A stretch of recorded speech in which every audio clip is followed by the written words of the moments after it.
మొత్తం మీద పెళ్లి చేసుకొని ఇక్కడనే మీరేం చేసేది? మీరు పెయింటింగ్ అప్పటికి పెళ్ళి అయిన తర్వాత మానేసిండ్రా, అదే జాబ్ కంటిన్యూ చేసిండ్రా?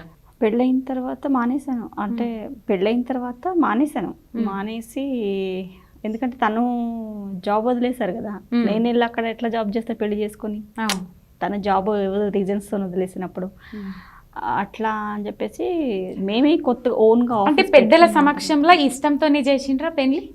కొంచెం ఎవరన్నా ఒకరిద్దరు అయ్యి ఇష్టంగా అటు ఇటు లేదు, మొత్తం అందరినీ ఒప్పించిన తర్వాత. మరి ఇటు సైడ్ అమ్మ వాళ్ళు? మా అమ్మాయి వాళ్ళు చిన్నప్పటి నుంచే మాకు చెప్పారు, నువ్వు ఏలైతే అమ్మాయిని చూపించు, ఈ అమ్మాయిని చేసుకుంటే అమ్మాయిని చేసి ఇచ్చేస్తాం. ఎందుకంటే నువ్వు కాపురం చేస్తావు, మీరు మీ మధ్యన అండర్స్టాండింగ్ ఉండాలి, మీరు లైఫ్ లాంగ్ ఉంటారు కాబట్టి నీ ఇష్టంతో చేసుకోని చెప్పి వాళ్ళు ఫస్టే చెప్పిండ్రు. కాకపోతే మంచి అమ్మాయిని చూసుకొని చేసుకోండి. మా దగ్గర అట్లా కుల మత భేదాలు ఏం లేవు మా దగ్గర. మా నా చిన్న సిస్టరు పంజాబీ అతను పెళ్లి చేసుకుంది, అట్లా అనమాట. నిజంగా జంటను చూస్తే కొందరికి ఆదర్శం లాగా అనిపిస్తుంది. నేను వాస్తవమైన ముచ్చట చెప్తున్నా అన్న. ఈ రోజులల్లో పెళ్ళి 2-3 ఏండ్లు కాగానే విడిపోయేటోళ్ళు, అందరినీ కాదు కొందరు విడిపోయేటోళ్ళు, కొట్లాటలు, జవడాలు, పంచాదులు ఇవి అయితే. కానీ ఇంత అన్యోన్యంగా ఎట్లా మెదులుకోగలుగుతారు? ఏందన్నట్టు అసలు రహస్యం? ఎందుకంటే ఒకరు ఎక్కువ ఉంటే ఒకరు తగ్గి ఉండాలండి. ఇప్పుడు ఇద్దరు నేనంటే నువ్వెంత అంటే నువ్వెంత అని ఉంటే మాత్రం డెఫినెట్ గా ఇప్పుడు ఇద్దరు ఇట్లా లెవెల్ ఎక్కువ, నేను ఎక్కువ ఆమె తగ్గి ఉంటుంది. ఇది మాత్రం చెప్తాను ఉన్న విషయం. ఈవెన్ నేను కోపంగా ఉన్నా సరే, నేను నా తప్పున్నా సరే తనే సారీ చెప్తారు నాకు. ఇంకా సారీ ఆమె చెప్పకపోయినా మేము నవ్వు ముఖం చూస్తే మీరు కరిగిపోవాలి. మీరు కరిగిపోతారా? కాంప్రమైజ్ అవుతారా? ఏమో బతిలాడాలరా ఊకే? వచ్చేసి ఎందుకన్నా అట్లా అంతగానో బతిలాడంగా ఎందుకన్నా కాంప్రమైజ్ అవ్వరు? ఇప్పుడు ఇంకా అంటే పెళ్ళై ఇన్ని ఇయర్స్ అయింది కాబట్టి అప్పుడు పెళ్ళైన కొత్తలో చాలా గొడవ అయినాయి, చిన్నగా అయ్యాయి బాగానే. మా అయినప్పుడు అసలు ఎంత మొండి ఘటం అనమాట. నేను పెద్ద మొండి, ఈయన నాకు ఇంకా పెద్ద మొండి దొరికిందనమాట, జగమొండి. ఇంకా అట్లాంటప్పుడు ఏం చేస్తాము, మీరే మార్పు అలవాటు చేసుకుంటూ వచ్చిండ్రా? అన్న కోసం వండితనాన్ని వదిలేసుకుంటూ వచ్చిండ్రా? అన్న ఇప్పుడు ఈ వేదిక నుంచి ఒక మాట ఏంటి, సరే సారీ చెప్తుంది, కాంప్రమైజ్ అవుతుంది, కాకపోతే ఎక్కువసార్లు బతిలాడిపించుకోవద్దు. ఇప్పుడు లేదులే, ఇప్పుడు అన్నిసార్లు బతిలాడించుకోవట్లేదు. ఎందుకంటే నేను వర్క్ ఫ్రమ్ హోమ్ ఇంట్లో నుంచి పనిచేస్తున్నప్పటి నుంచి కంప్లీట్ గా మార్పు వచ్చేసింది నాలో. అప్పుడు ఆఫీస్ ఉన్నప్పుడు ఆ టెన్షన్స్ కి దానికి నాకు డిఫరెంట్ ఉంటుండే. నేను ఇప్పుడు కూల్ గా ఉంటున్నాను చాలా మటుకు. మరి అప్పటి సంపాదనకి ఇప్పటి సంపాదనకి చాలా తేడా ఉంటది కదన్నా, మరి ఎట్లా ఇదంతా ఎట్లా మెయింటైన్ చేసుకోవాలి? అప్పుడు ఏంటంటే నాకు ఆఫీసు రెంట్, శాలరీస్, 12 మంది స్టాఫ్ నా దగ్గర, నెలకి నాకు మినిమం 3 లక్షలు ఉంటే గానీ నేను గడవని పరిస్థితులు ఉండే, నడవలేదు. ఇప్పుడు నెలకు నాకు 1 లక్ష రూపాయలు వచ్చినా హ్యాపీగా ఉండగలుగుతున్నాను, అట్లా అనమాట. అంటే కుటుంబంతో స్పెండ్ చేయగలుగుతున్నాను. కానీ ఇయ్యాల రేపేందన్నా వర్క్ ఫ్రమ్ హోమ్ అయిన కాడ నుంచి అబ్బా ఎప్పుడు ఇంట్లోనే ఉంటాడు, పానం తింటాడు అనే ఆలోచన మీకు ఎప్పుడన్నా వచ్చిందా? లేదు ఒక దగ్గర కలిసి ఉంటున్నాం హ్యాపీగా ఉంది అనుకుంటుండ్రా? ఆయన ఏం నన్ను ప్రాణం తినడు, ఆయన మానాన ఆయన ఏదో వర్క్ ఆయన చేసుకుంటుంటారు. టైం మీద పెడతాను, తింటారు అంతే. ఆయన వర్క్ ఆయన, అసలు నా ఇన్వాల్వ్మెంట్ ఏముండదు. పని ఉన్నప్పుడు చేసుకోవడము, ఏదన్నా మాట ఉంది అని అంటే చేసుకోవడము, మాట్లాడుకోవడము, అంత కామ్గా కూల్గా నడిచిపోతుంది. అంతేగాని ఆయన నా ప్రాణం తినడు, నేను ఆయన ప్రాణం. ఆమెకు ఇంట్లో ఫ్రీ అయినప్పుడల్లా వచ్చి నా పక్కన కూర్చుంటుంది. నేను పని చేస్తుంటే కూర్చొని నా పని చేసుకుంటే మాట్లాడుతుంటే మాట్లాడుకు పని చేసుకుంటుంటాను.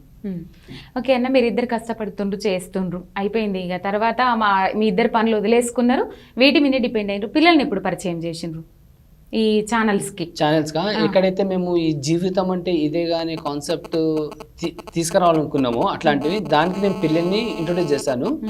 ఆ పిల్లల్ని ఇంట్రొడ్యూస్ చేయడం కూడా మెల్లమెల్ల కామెడీని స్టార్ట్ చేస్తాను నేను. దాంట్లో కూడా నేను ఏంటంటే కామెడీని ఎందుకంటే మనం డైరెక్ట్ కామెడీ చూపిస్తే ఎవరు చూడరు. నాకు యాక్చువల్గా ఫస్ట్ నుంచి ఈ వీడియోస్ చేయాలని ఉండే, ఏది లైఫ్ ఓరియంటెడ్ వీడియోస్ మన జీవిత విలువలు చేయాలని ఉండే. కానీ డైరెక్ట్గా చేస్తే చూడరు. మనం ఫస్ట్ సబ్స్క్రైబర్స్ని గెయిన్ చేసుకొని మనం ఏంటో చెప్పిన తర్వాత మనం ఏం చూపించినా వాళ్ళు అప్పుడు యాక్సెప్ట్ చేస్తారు. సో అట్లా ఒక ఎర అనమాట నేను వేసింది కామెడీ. ఫస్ట్ ఏం చేసిండ్రు పరంపరలా, అంటే ఏం చేసిండ్రు పిల్లలతోని? పరంపరలో జీవితం అంటే ఇదే కాలండి, జీవితం అంటే ఇదే. ఫస్ట్ వీడియో ఏంటి అని అంటే నాకు ఎగ్జాక్ట్లీ ఇది అనుకుంటాను, ఏది మా పెద్ద అబ్బాయి వచ్చేసి, నేను వాడు డల్గా ఉంటే నేను వచ్చేసి అడతాను అనమాట, ఏమైంది ఇట్లా డల్గా ఉన్నాడు అని అంటే, ఏం లేదు వాడు ఒక సబ్జెక్ట్లో ఫెయిల్ అయ్యింది అని చెప్పేసానంటే, వావ్ అయితే ఫెయిల్ అయితే ఇంకేంటి చలో పార్టీ కరెక్ట్ అని అదే చెప్పేసి టైంలో అంటాను. 10th ఇంటర్ రిజల్ట్ వచ్చినాయి కదా. వచ్చింది అనుకుంటాను నేను దాని గురించి చేసింది అనమాట. అయితే 10th. పార్టీ రా అని చెప్పేసి అంటే ఏందన్నా నేను ఫెయిల్ అయితే నువ్వు పార్టీ అంటున్నావు ఏంది అని చెప్పేసి వాడు అంటాడు. అయినా ఫెయిలియర్స్ ను కూడా మనం ఎంజాయ్ చేయాలరా మనము, అట్లయితేనే మనం అంటే అదేంటన్నా అంటే అప్పుడు నేను చెప్తాను అనమాట. ఇప్పుడు అన్ని దగ్గర సక్సెస్ చూసుకుంటూ వెళ్ళిపోతే సడన్ గా ఒక రోజు ఒక పెద్ద ఫెయిల్యూర్ ఎదురైనప్పుడు మనం తట్టుకోలేము. ఆ టైంలోనే ఆ వీక్ మూమెంట్ లో మనిషి సూసైడ్ కూడా చేసుకోవాలని చూస్తాడు. సో ఆ ఫెయిల్యూర్స్ అనేది మనము ఎంజాయ్ చేస్తుండాలి. ఫెయిల్యూర్ వచ్చిందంటే దాని అర్థం ఏంటంటే సక్సెస్ఫుల్ లైఫ్ కి ఒక స్టెప్ మనం ముందుకెళ్ళినట్టు అనమాట. ఆ వీడియో నేను వాడుతూ చేస్తాను అనమాట. అది ఫస్ట్ వీడియో. దాని తర్వాత నేను ఇంక 2 పిల్లల్ని ఇన్వాల్వ్ చేసుకుంటూ వచ్చినాను నేను. పిల్లలు ఎట్లా సపోర్ట్ చేస్తారు మీకు? చాలా బాగా చేస్తారు అసలు. ఎప్పుడు వాళ్ళు చెప్పారు ఏ మాత్రం ఏంటి ఇవనో కాదు, అట్లా ఏమన్నారు, ఇంట్రెస్ట్ చూపిస్తారు వాళ్ళు. కొడుకులు కదా అమ్మకు దగ్గర ఉంటారు. మీరు చెప్పండి పిల్లల గురించి ఏం చెప్తారు? పిల్లలిద్దరూ చెప్పాలంటే అంటే ఏ తల్లికైనా వాళ్ళ పిల్లలు కాకి పిల్ల కాకి ముద్దు అంతే అంతే.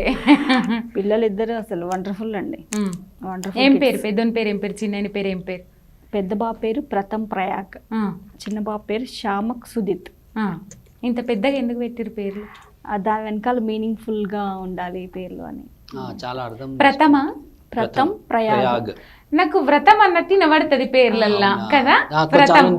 కమెంట్ కూడా అదే చేస్తారు, వ్రతం అనే పెడతారు. ప్రథమ్.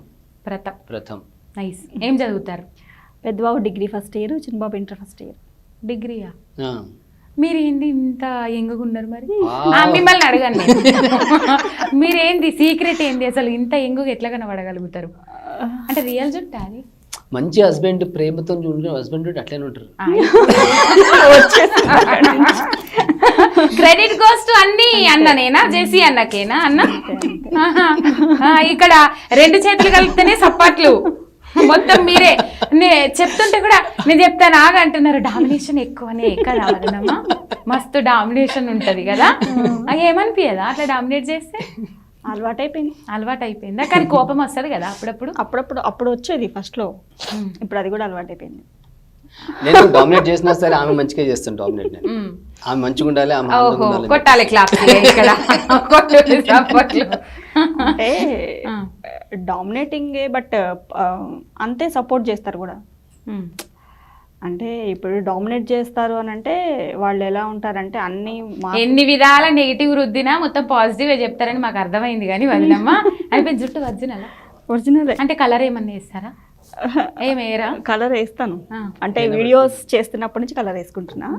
ఇక్కడ ఉంటాయి వైట్ హెయిర్ మొత్తము పొడుగు జుట్టుతోని పడేసి. ఇంకా పొడుగుండే అమ్మా, ఇక్కడ వరకు ఉంటుండే నేను పరిచయం అయినప్పుడు, మొత్తం ఇంకా పోయింది.